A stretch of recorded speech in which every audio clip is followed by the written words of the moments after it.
गावाकडून म्हणजे आईकडून आंबे आलेले होते आणि शौर्यला आमरस खायचा होता.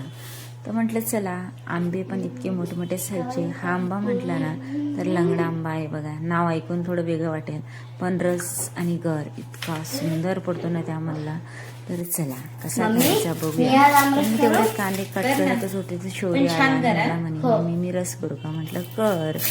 आता लगेच तो आंब्याचा रस करायला घेतला. तर आंबे किमान 6 आंबे होते, पण त्या आंब्याचा रस इतका छान पडतो ना की अगदी मिक्सरचं भांडं 4 ते 5 आंब्यातच मस्त गच्च भरायला सुरुवात होते. मग शौर्य रस करायला सुरुवात केली, पण सुरुवातीला त्यांनी चाकूनी जास्त आंबा कट करण्याचा प्रयत्न केला. म्हटलं चल मी तुला एक आंबा कट करून दाखवते. तर लगेचच एक आंब्याची थोडंसं वरचं देठ काढलं आणि अलगद त्याला साल कशी काढायची दाखवून दिलं.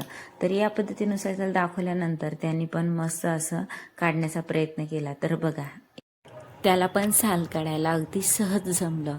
म्हटलं चल आता तू साल तर छान काढतोय आंब्याची, आता घर पण मस्त चाकूने कट करून मिक्सरच्या भांड्यामध्ये काढ. तोपर्यंत आज मी तुमच्यासोबत जी रेसिपी शेअर करणार होते ती म्हणजे कांद्याची झणझणीत चटणी. आमच्याकडे कांद्याची चटणी ही रसासोबत आवर्जून केल्या जाते, कारण की भजी नसले ना तरी पण चालतं, पण कांद्याची चटणी पाहिजे. तर यानुसार पूर्ण कैरीचा बघा गर शौर्यने काढून घेतला, पण अगदी त्याला थोडंसं मी अजून प्लेन कसा करायचं दाखवून दिलं. लगेचच कांदे कट करायला घेतले. तर कांद्याची साल काढेपर्यंत एवढे तिखट कांदे होते ना तर पूर्ण डोळ्यात पाणी येत होतं. तर यानुसार 5 ते 6 कांदे घेतले. आता आपल्याला कांद्याचे एकदम पतले पतले स्लाइस तयार करायचे आहे. आवडीनुसार तुम्ही छोटे मोठे आकार, चौकोनी किंवा लांब आकार तुम्ही घेऊ शकतात. असं काही नाही की लांबच आकाराचे कांदे पाहिजे म्हणून, पण घरी सर्वांना लांबट आकाराचे आवडतात म्हणून मी यानुसार कट करून घेतले. आणि लांबट आकारात कट केल्यानंतर ना ते एकदम मोकळे मोकळे स्लाइससारखे तयार करून घेतले. तर बघा, गर 5 आंब्यात पूर्ण मिक्सरचं भांडं भरलं होतं. एक आंबा बाकी होता. त्याचं चाललं की नाही आता पूर्ण करू, कारण त्याला रस ना प्रचंड आवडतो बरं का, त्यामुळे तो आवर्जून तो मला करू पण लागतो. यानुसार पूर्ण गर केला. तर मिक्सरचं भांडं अगदी गच्च झालं होतं. आता फिरवावं कसं म्हणून थोडंसं एका पातेल्यात बाजूला काढून घेतलं. लगेच त्यामध्ये साखर टाकून घेतली. आवडत असेल तर दूध टाका किंवा पाणी टाका, पण थोडंसं पातळ प्रमाण रसाचं होण्यासाठी मी त्यामध्ये पाणी वापरलेलं आहे. आता मिक्सरमधून फिरून घेतल्यानंतर एकदम घट्ट असा गर तयार झाला. अगदी कपभर पाणी टाकून पण मिक्सरच्या भांड्यामध्ये एकदम घट्ट असा रस दिसत होता.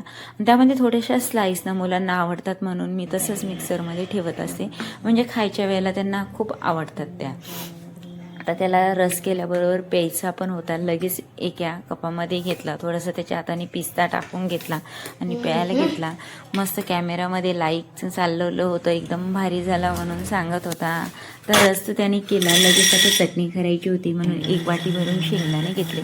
खरपूस असे आपल्याला शेंगदाणे भाजून घ्यायचे आहे. वरवंट्यावरती 15 ते 16 लसणाच्या पाकळ्या घ्यायच्या आणि जे आपण शेंगदाणे भाजून घेतले ना त्याला छान असं जाडसर वरवंट्यावरती वाटून घ्यायचं. मिक्सरमध्ये काय होतं एकदम बारीक होतं म्हणून मी वरवंट्यावरती वाटून घेतलं.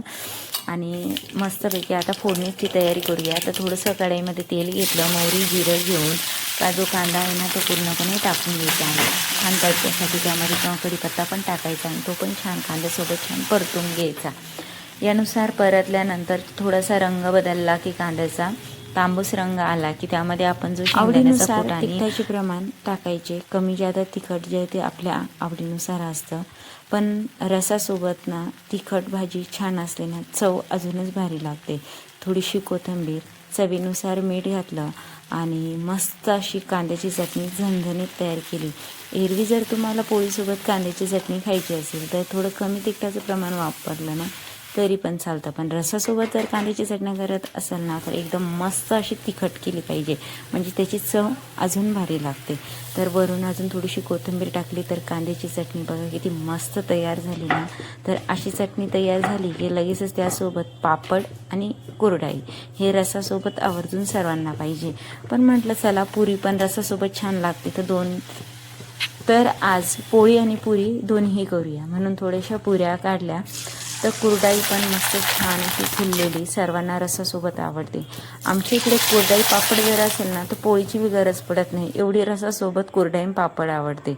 तर मस्त रस घेतला, कांद्याची चटणी घेतली, ती एकदम मस्त अशी झणझणीत तयार झालेली होती. एकदा नक्की करून बघा. या चटणीचे तुम्ही शेंगदाणे जर बारीक केले किंवा शेंगदाणे न टाकता पराठे पण करू शकतात, एकदम भारी लागतात. तर कांद्याची चटणी, रस, पुरी, कुरडई, पापड हा मेनू अगदी साधा सिंपल असतो, पण खायला एकदम टेस्टी लागतो. तर आजची रेसिपी आवडल्यास तर पटकन लाईक करा, सबस्क्राईब करा आणि अशाच छान छान रेसिपी बघत राहा. Bye bye.